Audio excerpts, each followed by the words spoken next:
for Abram, would just overcome a significant challenge to secure his peace. He faced internal pressure within his own household because there was strife that broke out. It led to a painful decision to separate from his nephew Lot. Abram made a wise decision to maintain peace by allowing Lot to choose the best land to resolve the conflict. But isn't it interesting? Just as Abram settled into a season of peace, war broke out. Let me pause to tell you that the presence of peace does not mean the absence of conflict. In fact, sometimes the enemy waits for you to exhale before he launches his fiercest attack. What's significant is that the battle wasn't directly aimed at Abram. It wasn't his land, it wasn't his livestock, it wasn't his household under attack. But it still hit close to home because Abram's nephew Lot was living in Sodom. But the four kings attacked and conquered Sodom. Lot and all his possessions were taken captive because Lot chose to live in a wicked place. He found himself as a prisoner of war. Lot's bondage was a result of a series of bad decisions. But then word got back to Abram concerning Lot being captured. Be mindful, this was the same Lot that Abram brought to Canaan with him, although God told him to leave his country and kindred. This is the same Lot who got rich clinging to the coattail of Abram. This was the same Lot who allowed his herdsmen to stir up strife against Abram's herdsmen. This is the same Lot who Abram had to separate himself away from. Same Lot who had, not by any stretch of the imagination, been any kind of asset to Abram, but rather he's been a liability. Now Lot's actions have placed Abram in a precarious predicament. What I love about this story in concerning Abram was his response. Abram could have easily, when he heard that Lot was in bondage, when Lot had found himself captured because of his decision, Abram could have easily just cut him off. Abram could have easily written him off. Abram could have easily given up on Lot because Lot kept making bad decisions.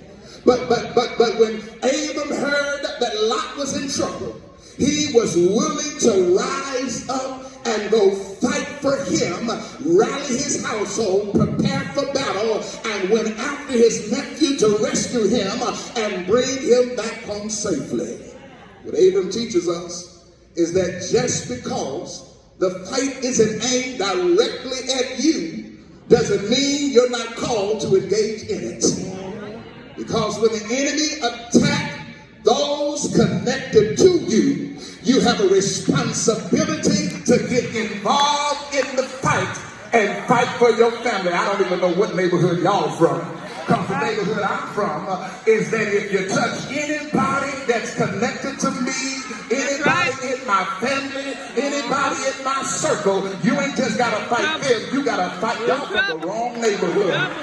And we might fight and we might have differences, but at the end of the day, you better not touch them, say nothing to them, because if you deal with them, you're going to have to deal with me. That's right.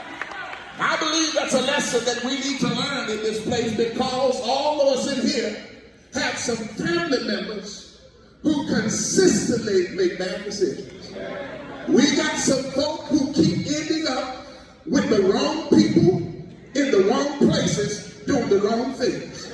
I know you came to church looking hopeless, but you ain't fooling me. Everybody got some kinfolk that's caught up in the drug game. We got some kinfolk that's caught up in toxic relationships. We got some kinfolk that's caught up in a life of crime. We got some kinfolk caught up in gangs. We got some kinfolk that's caught up in spiritual apathy where they don't want nothing to do with God or God's church. And they keep finding themselves in a cycle where they are in bondage, and it seems like they're hopeless and they will never come out of it. But God sent me this morning to tell somebody, while you keep talking about them and while you keep pointing fingers at them, it might be God is trying to use you to be the one to reach out to them so that you can use what God has given you to fight for them. Is there anybody up in here that know God has put something on the inside of you? And yes, you may have some wayward children. Yes, you may have a wayward spouse. Yes, you may have some crazy kinfolk. But God says you still got to fight for them. And listen, you got to fight. Tell somebody you got to fight. Because you're not just fighting for their deliverance. You're fighting for their destiny. You're not just fighting for them to be restored. You're fighting for them to be redeemed. You're not just fighting to protect them, but you're fighting so that they can fulfill their purpose. Tell somebody you gotta fight for your family. Fight for your family. Here's what I should have said. They can let it simply this. My sermon focus is God calls you to fight for your family by sacrificing in faith to rescue the wayward. So God calls you to fight your family by sacrificing in faith to rescue the wayward. Here's what I meant to tell you. Here's what I come to tell you, because you thought when I said fight for your family, you thought I was just talking about the family you like.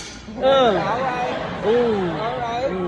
Or the family who always does right. But you got to fight even for those who are wayward. And I think there are three things that we need to consider concerning fighting for a family. First thing I want to bring to our attention based upon this text, and that is the need for awareness. The need for awareness. It's been some time, church, since Abram and Lot separated. Scholars suggest there have actually been several years that passed by. Now there's distance between them. Some suggest some 30 to 50 miles apart from one another. I don't know, based on the text, the frequency of their communication. Don't know if they are still